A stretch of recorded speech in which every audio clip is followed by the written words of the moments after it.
তো আব্দুর রাজ্জাক বিন ইউসুফ মাঠে দাওয়াত দেয়, তো ওনাকে গুরুত্ব দিয়ে বলতে হয়। এখন আব্দুর রাজ্জাক বিন ইউসুফ 7 ভাগে কুরবানির উপর কঠোর বক্তব্য দেয়। কথা বুঝতে পেরেছেন? এখন একদল আছে যারা বলতে থাকবে যে না এটা ভুল ফতোয়া, ভুল ফতোয়া, কেন 7 ভাগে কুরবানি দেওয়া যায় যায় যায় যায় যায় যায় যায়। তাহলে আমাকেও যদি জিজ্ঞেস করা হয় তো আমিও বলবো যে হ্যাঁ, যদি পরিবারের পক্ষ থেকে না হয়, আব্দুর রাজ্জাক বিন ইউসুফ, আমি না, আব্দুর রাজ্জাক বিন ইউসুফ, যদি পরিবারের পক্ষ থেকে না হয় তো দেওয়া যেতে পারে, কিন্তু এটা ঠিক নয়, উচিত নয়। উত্তম কোনটা?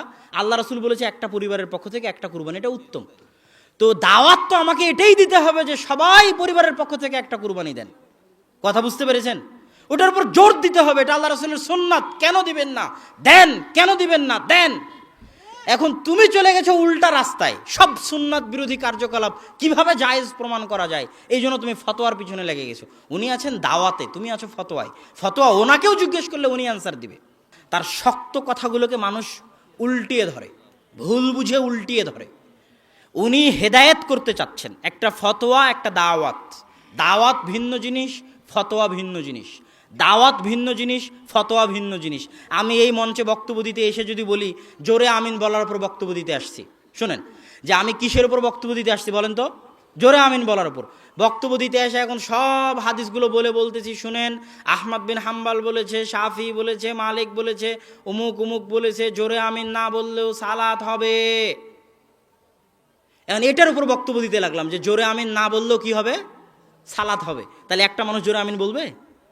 হ্যাঁ, আমাকে বলতে হবে জোরে আমিন বলবেন না কেন? আল্লাহ রাসূলের সুন্নাত, বলতে হবে আপনাকে, আপনি বলতে বাধ্য, বলবেন না কেন?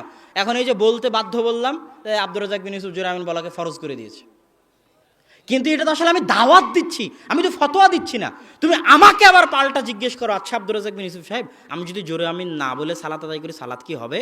তখন আব্দুর রাজ্জাক বিন ইউসুফই বলবে যে হ্যাঁ হবে।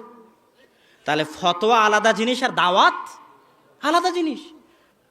তাহলে এখন সবাই মাস্ক পরে সালাত আদায় করতেছে, যেখানে গরুর কুরবানির হাটে ঘামের সাথে ঘাম লাগে। কিসের সাথে কি লাগে বলেন তো? ঘামের সাথে ঘাম লাগে। ওই কুরবানির হাটের মধ্যে যে মসজিদ আছে ওখানে 3 ফিট দূরে দাঁড়িয়ে সালাত আদায় করতেছে। তাহলে এটা তামাশা না? একই মোটর সাইকেলে বাপ বেটা 3 জন এসেছে তাকওয়া মসজিদের ঘটনা, একই মোটর সাইকেলে সালাতের সময় 3 ফিট দূরে দাঁড়িয়েছে। তা আমি কি তামাশার বিরুদ্ধে বলবো না? শরীয়তের সাথে হাসি ঠাট্টা মজাকের বিরুদ্ধে বলবো না? এখন বলতে গেলাম তুমি পাল্টা বলছো যে 3 ফিট দূরে দাঁড়ালে সালাত হবে না, এটাকে বলেছে। আরে বাবা, একটা হচ্ছে সুন্নাত, সাধ্য অনুযায়ী যেটার প্রতি আমল করার চেষ্টা করা উচিত, ওটার গুরুত্ব দিতে গিয়ে তো আমি বলবো। এখন আল্লাহ রাসূলের হাদিস যে সালাতের মধ্যে মুখ ঢাকা নিষেধ, গেল একটা দলিল। দ্বিতীয় দলিল, ইসলামের মৌলিক নীতিমালা যে হজ ওমরা এবং সালাতে মুখ ঢাকা যাবে না। মেয়ে মানুষও সালাতে মুখ খোলা রাখবে, মেয়ে মানুষও হজ ওমরায় মুখ খোলা রাখবে, এটা ইসলামের মৌলিক নীতিমালা। কেন? কপাল দিয়ে নাক দিয়ে সিজদা করতে হবে মাটিতে। কপাল দিয়ে নাক দিয়ে সিজদা করতে হবে কোথায়? মাটিতে। হ্যাঁ, মেয়ে মানুষ যদি গায়ের মাহরাম ব্যক্তি চলে আসে তবু নেকাব করতে পাবে না হজ ওমরা অবস্থায়। সুতা দিয়ে বাঁধা যে নেকাব, ওটা করতে পাবে না। এমনি একটা চাদর মুখের উপর স্বাভাবিক ঢেকে দিতে পারবে, তবুও মুখ খোলা রাখতে হবে। স্বাভাবিক চাদর মুখের উপর ফেলে দিলাম, কিন্তু মুখ কি আছে বলেন তো? খোলা আছে, ভিতরে কিন্তু মুখ খোলা আছে, মুখ কিন্তু কোনো কিছুতে আটকানো নাই। এটা ইসলামের মৌলিক নীতিমালা। সালাতের মধ্যে যদি গায়ের মাহরাম আসে, ওড়নাকে এমনি ফেলে দিতে হবে, এভাবে বেঁধে মুখ ঢাকা যাবে না। কথা কি বুঝতে পেরেছেন? মেয়ে মানুষের ক্ষেত্রেও এটা ইসলামের মৌলিক নীতিমালা। 3 নাম্বার, মুয়াত্তা মালিকে ইমাম মালিক লিখতেছে যে নাক মুখ ঢেকে ইবাদত করা অগ্নি পূজকদের অভ্যাস, তাদের দিনের অংশ, তাদের চরিত্রের অংশ। কাদের? অগ্নি পূজকদের। কে বলেছে? ইমাম মালিক। কোথায় বলেছে? মুয়াত্তা মালিকে বলেছে। তাহলে মান তাশাব্বাহা মিন গায়রি কওমিন, যে ব্যক্তি অন্য কোনো জাতির সাথে সাদৃশ্য স্থাপন করলো, সে কি করলো? সে তাদের সাথে কিয়ামতের মাঠে উঠবে। তাহলে তিনটা জিনিস, নাক কপাল মাটিতে লাগিয়ে সিজদা করতে হবে। 2, মুখ ঢেকে ইবাদত করে মাজুসিরা। 3, আল্লাহ রাসূলের হাদিস এবং ইসলামের মৌলিক নীতিমালা যে হজ ওমরা এবং সালাতে মুখ ঢাকা যাবে না। এখন আমি সালাতে মুখ ঢেকে সালাত আদায় করতেছি, তো আব্দুর রাজ্জাক বিন ইউসুফ কেন নিষেধ করতেছে মুখ ঢেকে সালাত আদায় করতে? দুটো কারণে। মুখ ঢেকে সালাত আদায় করা তখনই যাবে যখন নিশ্চিত জানা যাবে যে মুখ না ঢেকলে আমি মারা যেতে পারি। কথা বুঝতে পারিনি? মুখ না ঢেকলে আমি বড় অ্যাক্সিডেন্টে আক্রান্ত হতে পারি।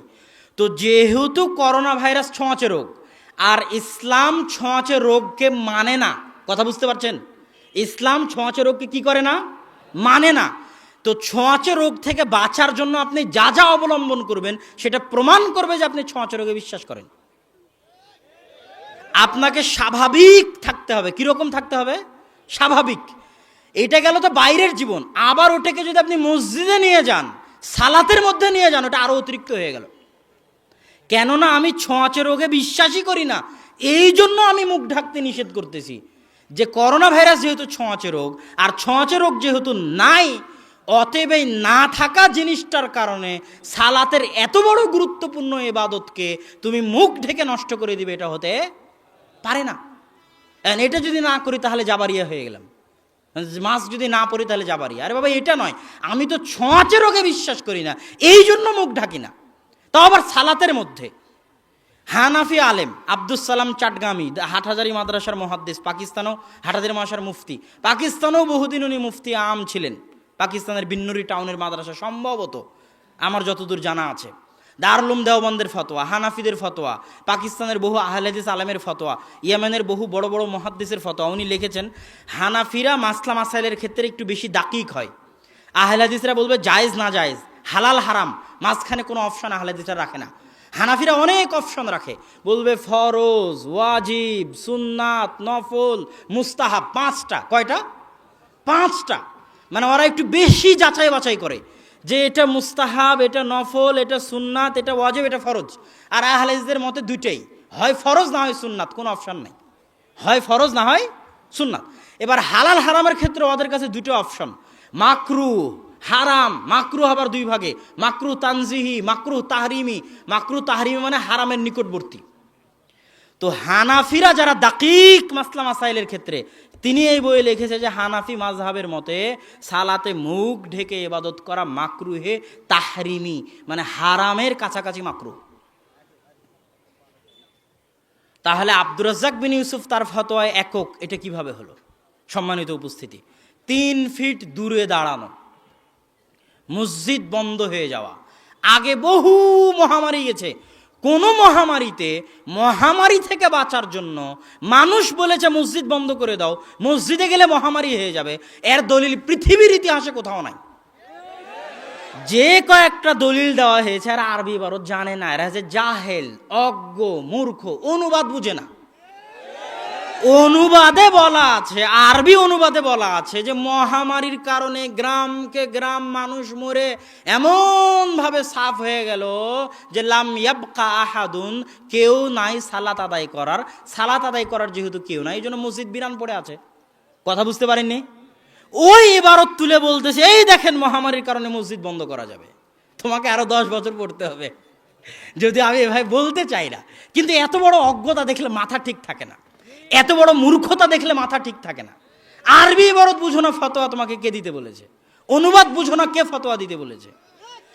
এমন কোন নজির নাই ইতিহাসে, বরং পাল্টা উল্টা নজির আছে। উল্টা নজির দেখবেন, আল মাউন ফিত তাউন, পূর্ণ নামটা ঠিক হলো কিনা জানি না, ইবনু হাজার আসকালানির বই, মহামারীর উপর লেখা।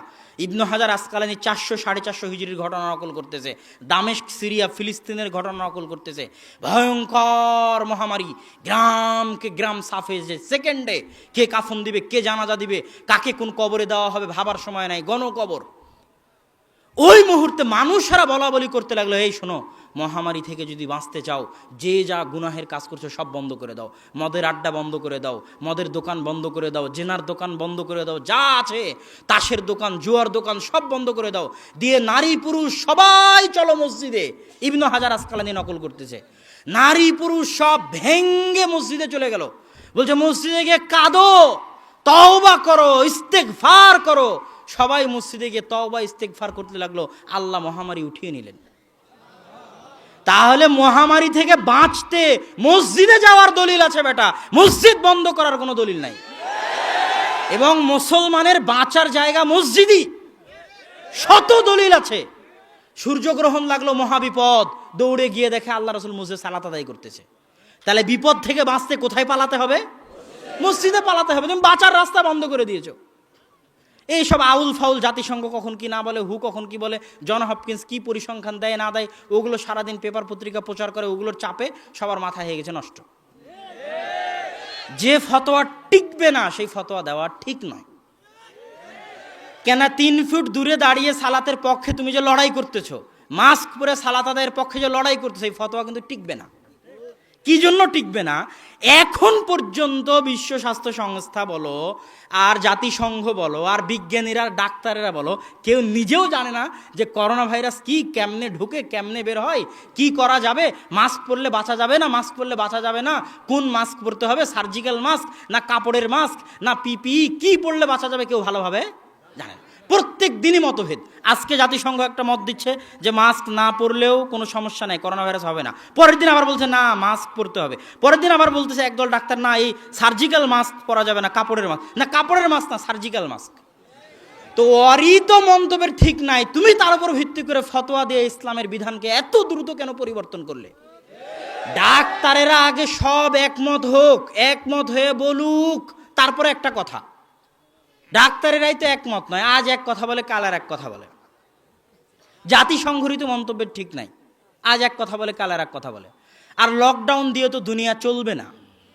প্রথম দিনেই যেই দিন জামিয়া সালাফিয়া বন্ধ হয়, প্রথম দিনেই যেই দিন জামিয়া সালাফিয়া বন্ধ হয়, সেই দিনেই আব্দুর রাজ্জাক বিন ইউসুফ ওই দিনই বলেছেন যে এইভাবে শিক্ষা প্রতিষ্ঠান বন্ধ করে বরকত কমানো হচ্ছে।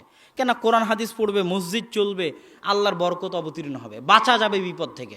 মাদ্রাসা বন্ধ, মসজিদ বন্ধ, বিপদ তো আরও নামবে। ওই দিন বলেছেন, প্রথম দিন। তখন মানুষ অনেক সমালোচনা করেছে, কিন্তু বাস্তব সত্য কথা কিন্তু এটাই।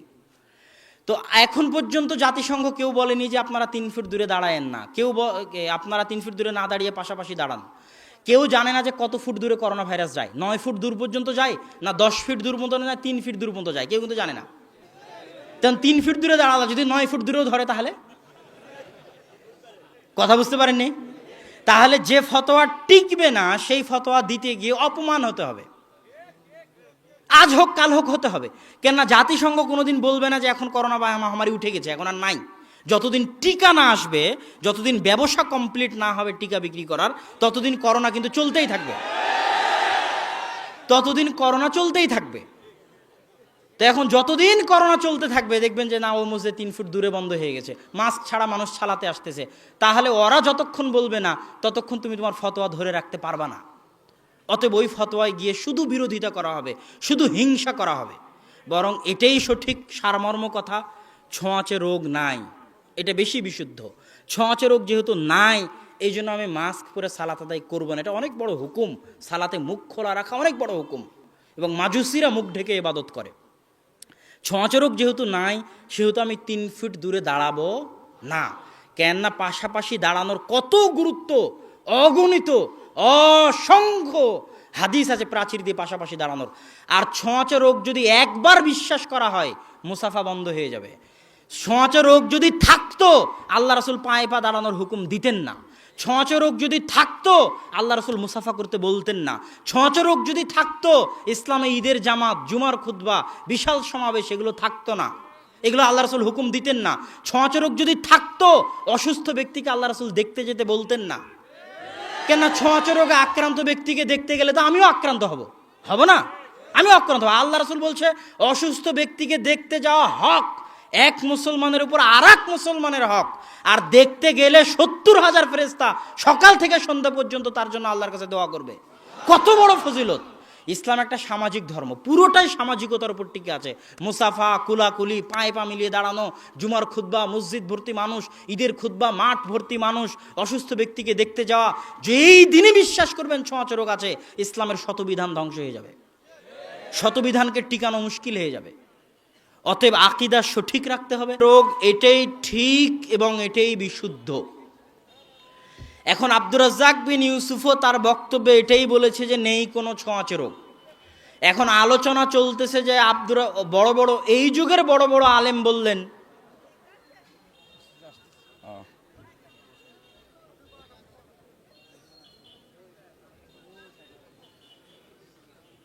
আব্বু আসুক, না হলে মানুষের মনোযোগ সমস্যা হয়।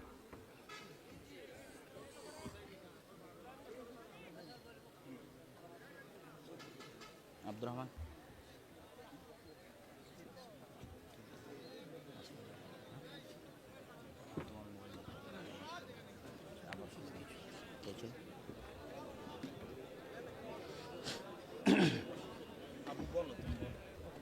বসেন আব্বু, তারপর বলতেছি।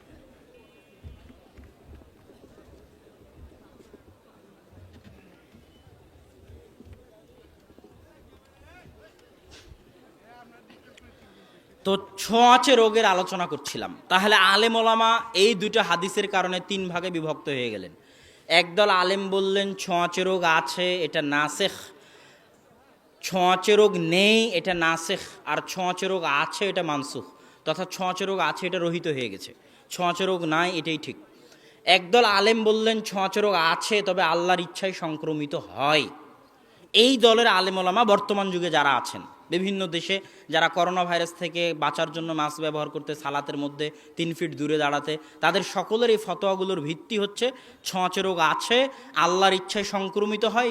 ডাক্তারি হাকিকাত, ডাক্তারি বাস্তবতাকে ইসলাম অস্বীকার করে না, অতএব ডাক্তারি বাস্তবতা মানতে হবে। ডাক্তারি বাস্তবতা যদি না মানা হয়, তাহলে যতজন মানুষ মারা যাবে এগুলোর জন্য আমরা গুনাহগার হব। এটা হলো এই ফতোয়াগুলোর মূল ভিত্তি, দলিলের মূল ভিত্তি। আরেক দল আলেম বললেন, আর তাদের উত্তর হচ্ছে আল্লাহ রাসূল যে বললেন ছোঁয়াচে রোগ নেই, এটার উদ্দেশ্য হচ্ছে জাহেলি যুগে মানুষ বিশ্বাস করত যে ছোঁয়াচে রোগ নিজে নিজেই সংক্রমিত হয়। তো আল্লাহ রাসূল ওটা বলে বুঝাতে চেয়েছেন যে না, ছোঁয়াচে রোগ নিজে নিজে নয়, আল্লাহর ইচ্ছায় সংক্রমিত হয়। এটা হলো ছোঁয়াচে রোগ নাই ওই হাদিসের ব্যাখ্যা তাদের নিকটে। তবে তাদের পক্ষেও যে বড় বড় আলেম নেই তা কিন্তু নয়। এই জন্য আমি তাদের সম্পূর্ণটা ভ্রান্ত, সম্পূর্ণটা বাতিল বা তাদের বিরুদ্ধে কিছু বলা, এই দিকে আমি যাব না। আমি বলতে চাইব বেশি বিশুদ্ধ কোনটা, বেশি ঠিক কোনটা, কোনটার উপর আমাদের আমল করা উচিত। এবং আব্দুর রাজ্জাক বিন ইউসুফ ছোঁয়াচে রোগ নাই এই ফতোয়ায় একা বা একক নন। তুমি যদি আব্দুর রাজ্জাক বিন ইউসুফকে গালি দিতে চাও, তো যাদের নাম বলবো তাদের সবগুলোকে গালি দিতে হবে, যারা এই ফতোয়ার পক্ষে যে ছোঁয়াচে রোগ নাই। তো ছোঁয়াচে রোগ নাই এই কথার পক্ষে কারা? এবার আরেকটু আপনাদের খুলে বলি বিষয়টা, আরেকটু বোঝানোর জন্য। যারা বলেছেন ছোঁয়াচে রোগ আছে তবে আল্লাহর ইচ্ছায় সংক্রমিত হয়, এদের উদ্দেশ্য হচ্ছে জীবন বাঁচানো। কি বাঁচানো বলেন তো? জীবন বাঁচানো। আর যারা বলছেন ছোঁয়াচে রোগ নাই, তাদের উদ্দেশ্য হচ্ছে ঈমান বাঁচানো। কি বাঁচানো? ঈমান বাঁচানো। রাসূল সাল্লাল্লাহু আলাইহি ওয়াসাল্লামের একটা হাদিস নিয়ে সবচেয়ে বেশি সমস্যা দেখা দিয়েছে। সেই হাদিসে রাসূল সাল্লাল্লাহু আলাইহি ওয়াসাল্লাম বলছেন, যখন তোমরা দেখবে কোনো এলাকায় মহামারী আক্রমণ করেছে, তখন তোমরা সেই এলাকায় প্রবেশ করবে না। আর যখন তোমরা যে এলাকায় আছো ওই এলাকাতে যদি মহামারী আক্রান্ত হয়, তাহলে তোমরা ওই এলাকা থেকে বের হবে না।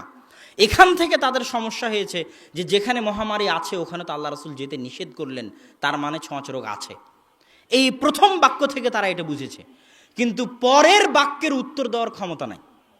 যদিও পরের বাক্যের এই সূক্ষ্ম দিকটা আমার দৃষ্টিতে এখন পর্যন্ত কোনো আলেম বা মুহাদ্দিস বইয়ে পেশ করেছে কিনা আমি জানি না, মানে আমি যে কয়েকটা পড়েছি আর কি তার মধ্যে পাইনি। তবে আমার জ্ঞান তো অল্প, থাকতেও পারে কোনো আলেম যিনি বলে গেছেন, কিন্তু আমি নিজে নিজে এটা বুঝেছি। সেই নিজে নিজে আমার বুঝটা কি, যে আল্লাহর রাসূল যদি জীবন বাঁচানোই উদ্দেশ্য হয়, এই জন্যই যদি আল্লাহ রাসূল মহামারী আক্রান্ত এলাকায় যেতে নিষেধ করেন, তাহলে মহামারী আক্রান্ত এলাকা থেকে তিনি পালাতেও বলবেন। এই এলাকায় মহামারী আক্রান্ত হয়েছে, তাড়াতাড়ি পালিয়ে আইসোলেশন, হোম কোয়ারেন্টাইন, নির্জন মরুভূমি, জঙ্গলে চলে যাও, বলবেন না যদি জীবন বাঁচানোর উদ্দেশ্য হয়?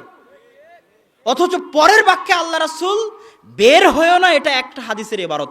আর একটা হাদিসের ইবারত হচ্ছে লা তাফিরু, পালায়ও না। বের হয়েও না বললে একটা উদ্দেশ্য, আর পালায়ও না বললে কি উদ্দেশ্য? কি থেকে পালাবে বলেন তো? কি থেকে পালাবে? মৃত্যু। কি থেকে পালাবে? মৃত্যু। লা তাফিরু এই ইবারত স্পষ্ট প্রমাণ করে যে আল্লাহ রাসূল মৃত্যু থেকে পালাতে নিষেধ করেছেন, মানে মরো, মরো তাও থাকো। কথা বুঝতে পেরেছেন কি? মৃত্যু থেকে পালায়ও না, মরো তাও থাকো। তার মানে এই হাদিস দিয়ে আল্লাহ রাসূলের জীবন বাঁচানোর উদ্দেশ্য এটা নয়, তাহলে অন্য কোনো উদ্দেশ্য আছে। সেই উদ্দেশ্যটা কি? সেই উদ্দেশ্যটা এই আলেম ওলামা বলেছে, সেটা হচ্ছে ঈমান বাঁচানো। ইমান বাঁচানো মানে করোনা ভাইরাসের সময় সমস্যা তো এটা নয় রে বাবা যে ছোঁয়াচে রোগ আছে বা ছোঁয়াচে রোগ নাই। করোনা ভাইরাসের সময় সবচেয়ে বড় সমস্যা দেখা গেছে, দুনিয়ার সবাই বিশ্বাস করেছে ছোঁয়াচে রোগ আছে। দুনিয়ার সবাই বিশ্বাস করে নিয়েছে আমি যদি ওর গায়ে হাত দিই আমিও আক্রান্ত হয়ে মারা যাব। প্রমাণ দেখেননি? ছেলে মেয়েকে ঘরের মধ্যে বন্দি করে দিয়ে পালিয়ে গেছে, বাপ মাকে ঘরের মধ্যে বন্দি করে দিয়ে পালিয়ে গেছে। দেখেননি এরকম প্রমাণ? দেখেছেন? তো সমস্যা তো এটা নয়। তুমি ওই সমস্যার সমাধান না করে যারা সমস্যার সমাধান করতে চাচ্ছে, মানুষকে আত্মিক শান্তি, ভরসা, তাকদীর দিতে চাচ্ছে, তাদের বিরুদ্ধে তুমি আঘাতে নেমে গেছো। এটা তো অল্প সংখ্যক মানুষ। স্রোতের বিপরীতে ওই সময় কথা বলা চারটিখানি কথা নয়। যারা বাপের বেটা তারাই কথা বলতে পেরেছে ওই সময় স্রোতের বিপরীতে।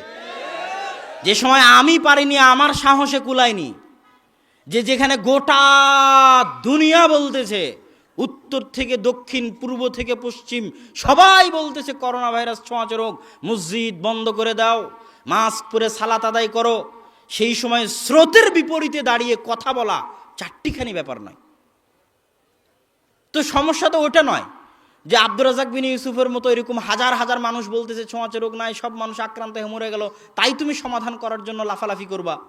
সবাই তো মানে নিয়েছে যে ছোঁয়াচে রোগ আছে। যাক, আমার এই কথা না বুঝলেও আমরা আগের আলোচনায় ফিরে আসি। সেটা হচ্ছে এই দল আলেমের উদ্দেশ্য হচ্ছে ইমান বাঁচানো। কিভাবে? দেখেন মানুষের ইমান কিভাবে নষ্ট হতে থেকেছে। করোনা ভাইরাসের সময় সমস্যা হচ্ছে ইমান নষ্ট হয়ে যাওয়া। মানুষ বিশ্বাস করে নিয়েছে যে আল্লাহ মুহয়্যি আর মুমিত নয়, আল্লাহ জীবন দানকারী এবং মৃত্যু দানকারী নয়। মানে করোনা ভাইরাস আক্রান্ত হলেই মারা যাব এটা মনে করে নিয়েছে। করোনা ভাইরাস আক্রান্ত হওয়ার পরেও যে আল্লাহ বাঁচিয়ে রাখতে পারে এই বিশ্বাস নষ্ট হয়ে গেছে মানুষের। আর করোনা ভাইরাস না হলেও যে আল্লাহ মৃত্যু দিতে পারে এই বিশ্বাস নষ্ট হয়ে গেছে। করোনা ভাইরাস না হয়ে আল্লাহ মৃত্যু দিতে পারে না, আর করোনা ভাইরাস হওয়ার পরেও আল্লাহ বাঁচিয়ে রাখতে পারে না।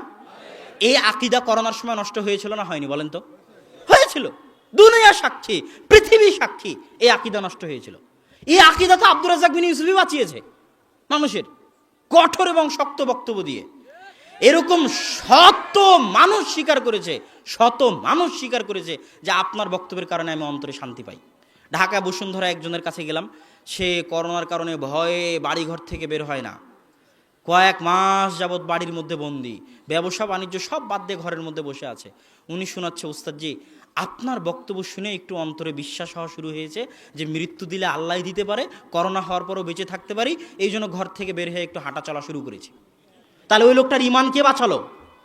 আব্দুর রাজ্জাক বিন ইউসুফ বাঁচালো। তুমি তো বাঁচাওনি, তুমি তো ভয় দেখিয়ে মানুষকে ঘরের মধ্যে বন্দি করেছো, দুনিয়াকে অচল করে দিয়েছো, মসজিদকে বন্ধ করে দিয়েছো। অথচ মৃত্যু হলে শহীদি মরণ হতো। মৃত্যু হলে কিসের মরণ হতো বলেন তো? শহীদি। দুইটা কারণে, যদি মহামারী হয় তাহলে, আর যদি মহামারী না হয় তারপরেও শ্বাসকষ্টে যারা মারা যায় তাদের শহীদ হওয়ার কিছু কথা হাদিসে এসেছে। আর করোনা ভাইরাসে মারা যাওয়াটা কিসে? শ্বাসকষ্টে। তাহলে শহীদি মরণ দেখে কি মুমিন পালায়? শহীদি মরণ দেখে মুমিন পালায় না। সাহাবীরা মহামারী বরণ করে নিয়েছে, সাহাবীরা, অগণিত দলিল আছে সাহাবীরা। হ্যাঁ, কিছু সাহাবী মহামারী থেকে জনগণকে বাঁচানোর জন্য, ইমান নষ্ট না হওয়ার জন্য, যত দেখবেন যে মহামারী থেকে হেফাজত সব ইমান বাঁচানোর জন্য। কিন্তু বহু সাহাবী আছে যারা মহামারীকে বরণ করে নিয়েছে যে মহামারীর মাধ্যমে আমার শাহাদাত হোক, বরণ করে নিয়েছে বহু সাহাবী। কেননা মুসলমান কোনোদিন মৃত্যুকে ভয় পায় না। তাহলে এবার রাসূল সাল্লাল্লাহু আলাইহি ওয়াসাল্লাম যে বললেন যে নেই কোনো ছোঁয়াচে রোগ, এটা যে সঠিক তার পক্ষে হাদিস থেকে কিছু দলিল। আব্দুল্লাহ বিন ওমর রাদিয়াল্লাহু তাআলা আনহু একজনের নিকট থেকে একটা উট ক্রয় করেছে। সেই উটে খোঁস পাচড়া আছে, যেটাকে মানুষ বলে ছোঁয়াচে রোগ। উট ক্রয় করেছে আব্দুল্লাহ বিন ওমর। এখন ওই উটের মালিক ছিল দুইজন।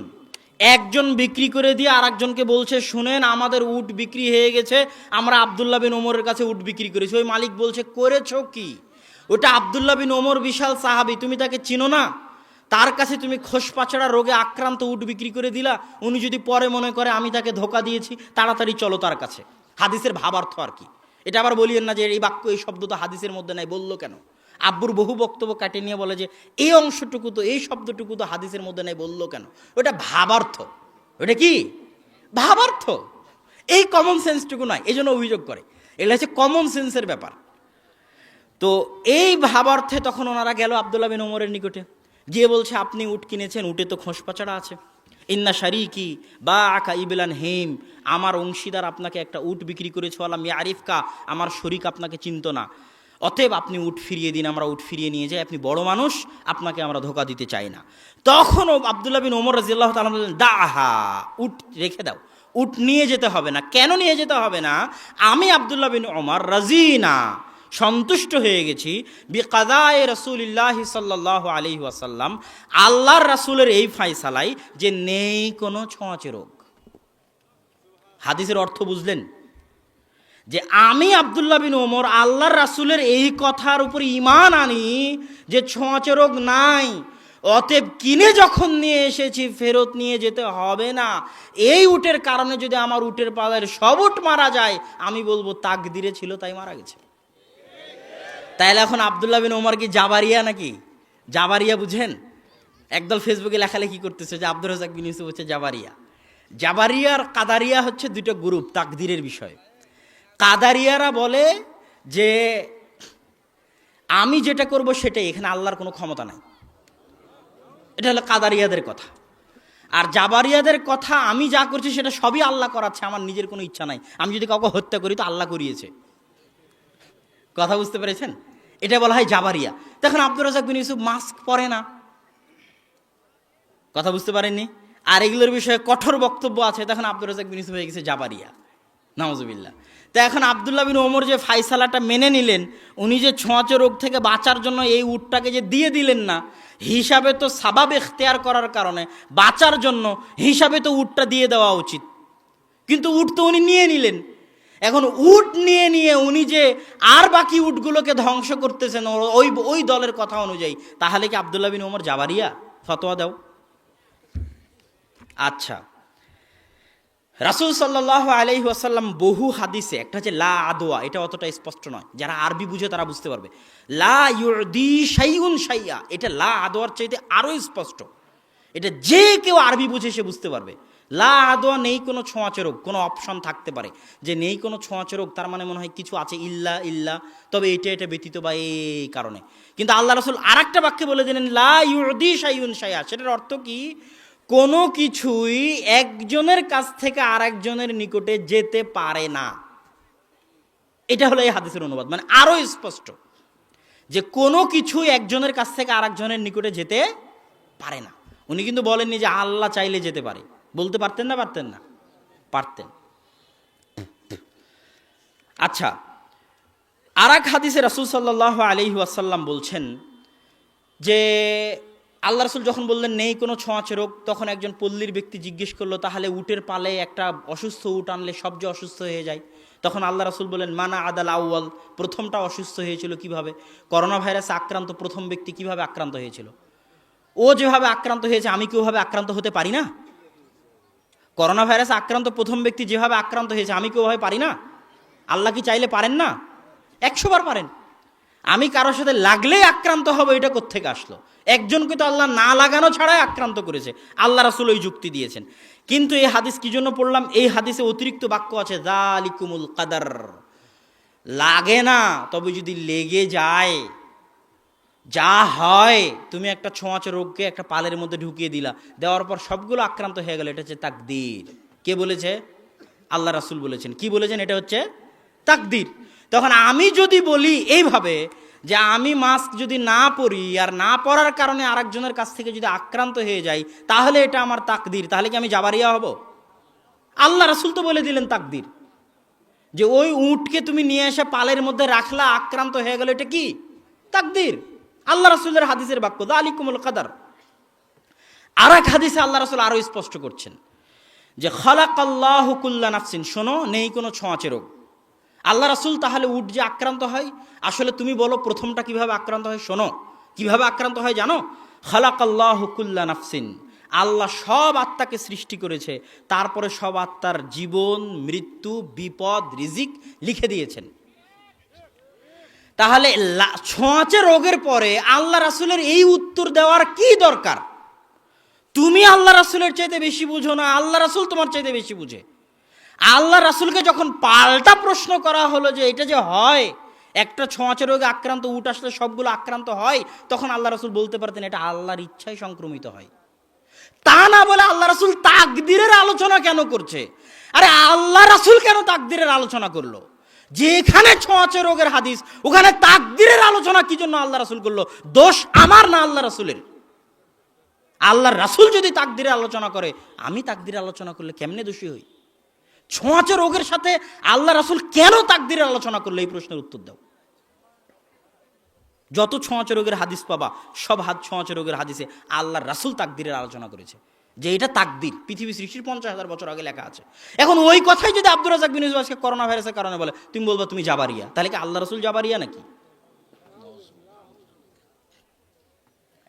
আচ্ছা, এবার আসি,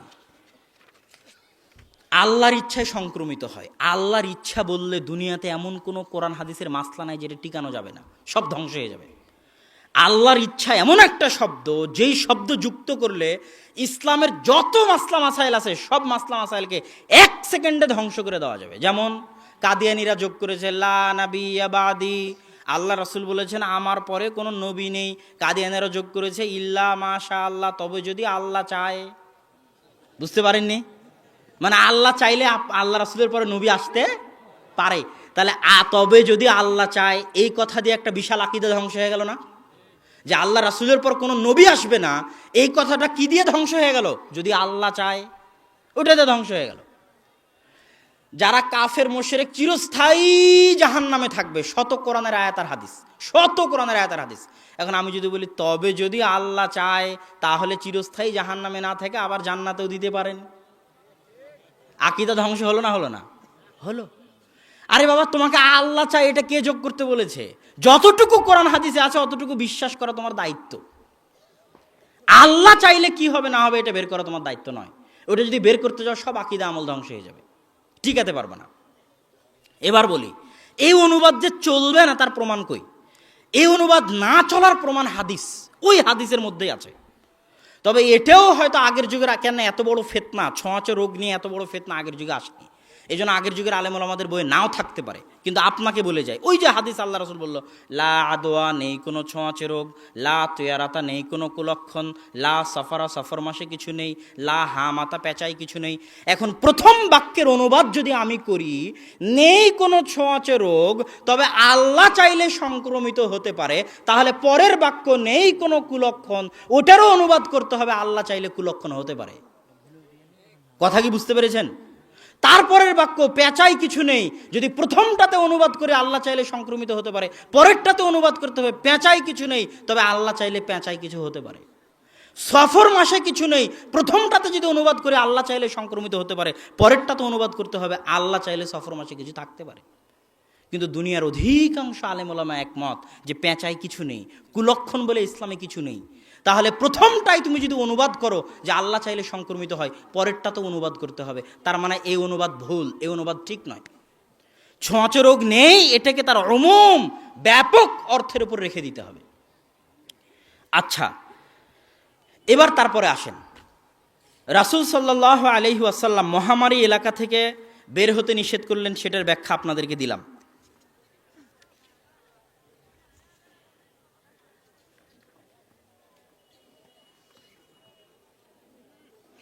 এবার আসি, কোন কোন আলেম ওলামা এই মতের পক্ষে যে ছোঁয়াচে রোগ নাই।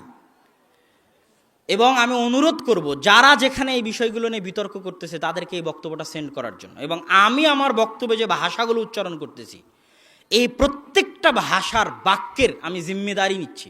জিম্মেদারি মানে যে কারোর সাথে ইলমি মোনাজারা এবং মোনাকাশা করতে প্রস্তুত আছি। এই বক্তব্য যদি উর্দুতে দেওয়া লাগে তো উর্দুতে দিতে প্রস্তুত আছি, এই বক্তব্য যদি আরবিতে দেওয়া লাগে তো আরবিতে দিতে প্রস্তুত আছি, ইংরেজিতে দেওয়া লাগলে ইংরেজিতে দিতে প্রস্তুত আছি, সবার সাথে ইলমি মোনাকাশা করতে প্রস্তুত আছি। এই পয়েন্টগুলোতে কাউকে ভ্রান্ত প্রমাণ করে নয়, বেশি সঠিক মাসলা কোনটা এটা প্রমাণ করতে গিয়ে, এবং আব্দুর রাজ্জাক বিন ইউসুফ তার কথায় একাই নয় এটা প্রমাণ করতে গিয়ে আমার বাক্যর উপর থাকতে হবে, অন্য কারো বাক্য আমার উপর নিয়ে এসে চাপিয়ে দেওয়া যাবে না। আচ্ছা, ইমাম তাবারি বিখ্যাত ইমাম, তিনি বলছেন ইখতালাফ সালাফ, সালাফে সালেহিনের মধ্যে এই হাদিস নিয়ে মতভেদ হয়ে গেছে।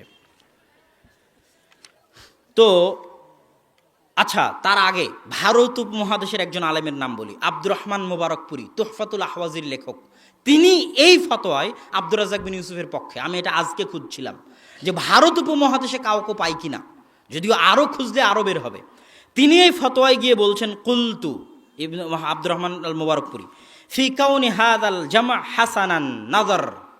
একদল মানুষ যারা এই পরস্পর বিরোধী হাদিসের মধ্যে এই বলে সামঞ্জস্য বিধান করেছে যে ছোঁয়াচে রোগ আছে তবে আল্লাহর ইচ্ছায় সংক্রমিত হয়, কেন? ডাক্তারি মতামত অস্বীকার করা যাবে না, ডাক্তার বলেছে সংক্রমণ আছে, ডাক্তার বলেছে ছোঁয়াচে আছে, অতএব এটা আমাকে মানতে হবে, অতএব ওই হাদিসের অনুবাদ করো ছোঁয়াচে রোগ আছে তবে আল্লাহর ইচ্ছায় সংক্রমিত হয়।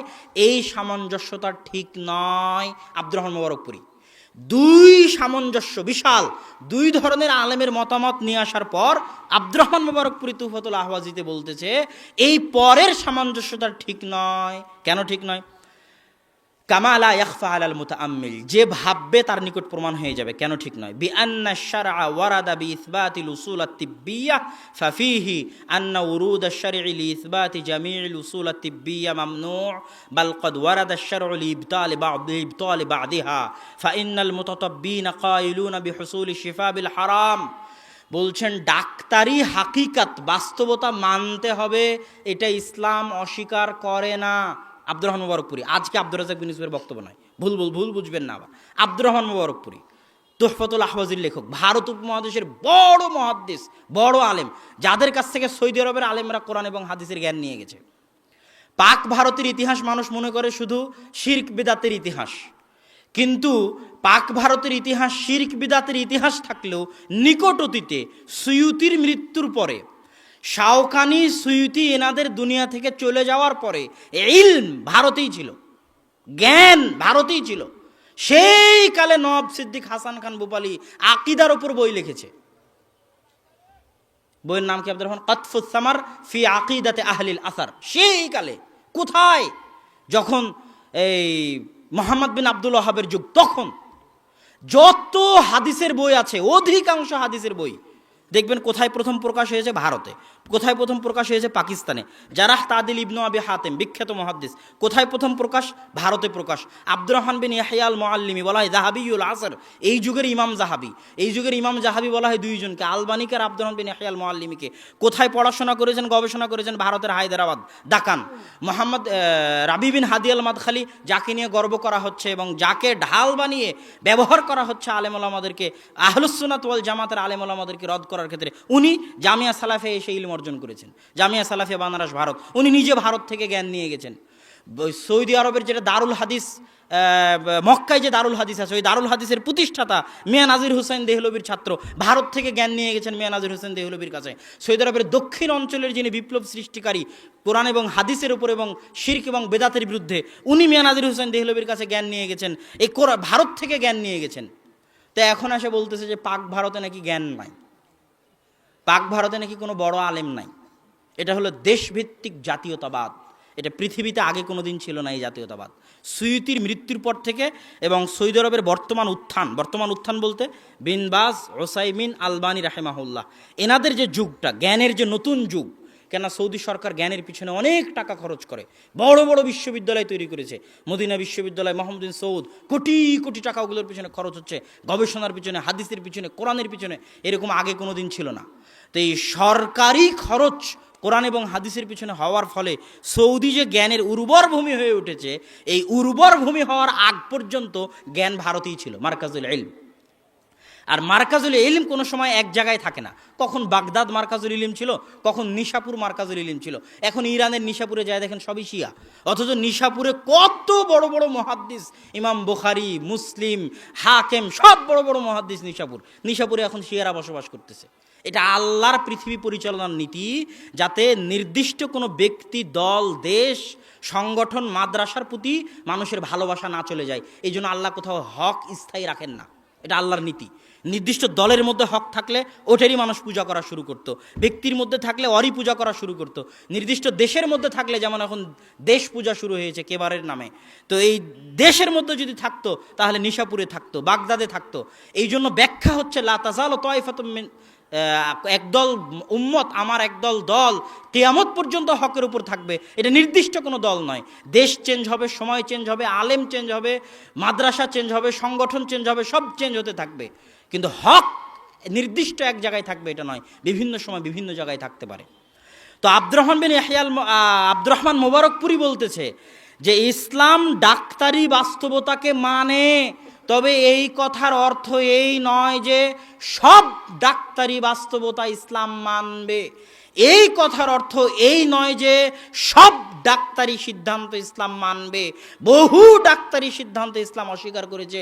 দলিল, হারাম জিনিস দিয়ে চিকিৎসা করা। হারাম জিনিস দিয়ে চিকিৎসা ডাক্তারি বিদ্যা মানে। জাদু করলে কাজ হয়, শিরকি জিনিস দিয়ে ফু দিলে কাজ হয়। কে বলেছে হয় না? জিন শয়তান তো কাজ করে, হয়তো। আল্লাহ সুবহানাহু ওয়া তাআলা, আল্লাহর রাসূল বলছেন জাদু আছে। তার মানে কি এখন আমি জাদু দিয়ে চিকিৎসা করব? তার মানে কি আমি এখন জাদু দিয়ে চিকিৎসা করব নাকি বলেন তো? জাদু আছে, এটা বাস্তবতা, তারপরেও হারাম। তাহলে বহু চিকিৎসা বিজ্ঞানের বাস্তবতা এমন আছে যেটা বাস্তব, কিন্তু ইসলামে হারাম। বাস্তব কিন্তু ইসলাম অস্বীকার করেছে। আব্দুর রহমান মোবারকপুরি বলছে যে চিকিৎসা বিজ্ঞানের বাস্তবতা হলে ইসলাম মানবে, এ কথা ভুল। হারাম জিনিস দিয়ে চিকিৎসা, শুকুরের গোস্ত, তেল, চর্বি দিয়ে চিকিৎসা ইসলামে হারাম, চলবে না।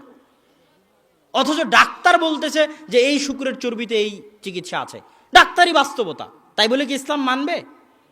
সব ডাক্তারি বাস্তবতা ইসলাম মানে না। তো এখন ডাক্তার বলছে সংক্রামক আছে, তাই আমাকেও বিশ্বাস করতে হবে যে সংক্রামক আছে? এটা নয়। এটা আব্দুর রহমান মোবারকপুরির উত্তর। আচ্ছা, তারপরে তিনি বলছেন ফায-যাহিরু আর-রাজিহ ইনদি, আব্দুর রহমান মোবারকপুরি, আমার নিকটে প্রাধান্যপ্রাপ্ত মত হচ্ছে হাদিসের বাহ্যিক যে অর্থ, এই অর্থ আর এই হাদিসের মধ্যে সামঞ্জস্য। হাফিজ ইবনু হাজার আসকালানি যেটা করেছেন সেটা। হাফিজ ইবনু হাজার আসকালানি একই সামঞ্জস্য করেছে, আব্দুর রহমান মোবারকপুরি একই সামঞ্জস্য করেছে, ইমাম খাত্তাবি একই সামঞ্জস্য করেছে। মুআল্লিমুস সুনান 4th খণ্ড 233 পৃষ্ঠা, তুহফাতুল আহওয়াজি 5ম খণ্ড 199 পৃষ্ঠা, শামসুল হক আজিমাবাদী একই ব্যাখ্যা করেছে, আউনুল মাবুদ 8ম খণ্ড 256 পৃষ্ঠা, মুআল্লিমুস সুনান 4th খণ্ড 234 233, ইমাম খাত্তাবি একই ব্যাখ্যা করেছে, ইমাম তাবারি শারহ সাহিহুল বুখারী ইবনে বাত্তাল একই ব্যাখ্যা করেছে 9ম খণ্ড 410 পৃষ্ঠায়, ইমাম তাবারি একই ব্যাখ্যা করেছে, বাত্তাল উল্লেখ করেছে, মুনতাকা শারহুল মুআত্তাতে একই ব্যাখ্যা করা আছে। ইস্তিযকার ইবনু আব্দুল বার, এনাকেও বলা হয়, অনেকেই বলেছে তিনি জাহিরি ঘেঁষা মুহাদ্দিস, অনেকেই বলেছে। আহমদ বিন হাম্বলকে বলেছে জাহিরি ঘেঁষা মুহাদ্দিস। তুমি কি করবে? তুমি আব্দুর রাজ্জাক বিন ইউসুফকে বলছে জাহিরি। আরে মুহাদ্দিসদের মধ্যে একটা বিশাল গ্রুপ আছে যাদেরকে বহু মানুষ বলেছে জাহিরি ঘেঁষা মুহাদ্দিস। ইবনু আব্দুল বার ইস্তিযকারের 8ম খণ্ড 422 পৃষ্ঠা, তামহিদ 24 খণ্ড 196 পৃষ্ঠা, ইকমালুল মুআল্লিম বি ফাওয়াইদ মুসলিম 7ম খণ্ড 134 পৃষ্ঠা। এগুলো সব হচ্ছে দলিল যে ছোঁয়াচে রোগ নাই, এ কথাই ঠিক। তাহলে আল্লাহ রাসূল পালাতে বললেন কেন? ঈমান বাঁচাতে, মানুষের তাকদীরের প্রতি বিশ্বাস বাঁচাতে। কি বিশ্বাস? যদি যার ঈমানে দুর্বল, যার অন্তরে আল্লাহর প্রতি ভরসা দুর্বল, তাকে আল্লাহ রাসূল বলেছেন পালাতে, তাকে আল্লাহ রাসূল বলেছেন বাঁচতে। এবং এই জন্যই তাকে যেতে নিষেধ করেছেন মহামারী এলাকায়। মহামারী এলাকায় গেলে আক্রান্ত হবে, হয়ে বলবে আমি এই এলাকায় এসেছি তাই আক্রান্ত হয়ে গেছি। নাউজুবিল্লাহ। কথা বুঝতে পেরেছেন? মহামারী এলাকায় যেতে নিষেধ করেছে কেন? ঈমান বাঁচাতে। মহামারী এলাকায় যাবে দুর্বল ঈমানের মানুষ, গিয়ে আক্রান্ত হয়ে যাবে, দিয়ে বলবে যে আমি এসেছি এই জন্য আক্রান্ত হয়ে গেছে, তাকদীরের উপর থেকে ঈমান উঠে গেল।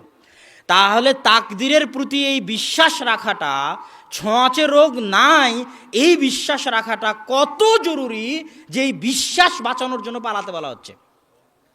এটা আর একটা নতুন যুক্তি, যাদের বুদ্ধি আছে তারা বুঝতে পারবে, যাদের মাথায় জ্ঞান আছে তারা ধরতে পারবে যে ছোঁয়াচে রোগ নাই এই বিশ্বাস বাঁচানোটা, তাকদীরের উপর ঈমান বাঁচানোটা, তাকদীরের উপর ঈমান আর ছোঁয়াচে রোগের প্রতি বিশ্বাস পরস্পর বিরোধী।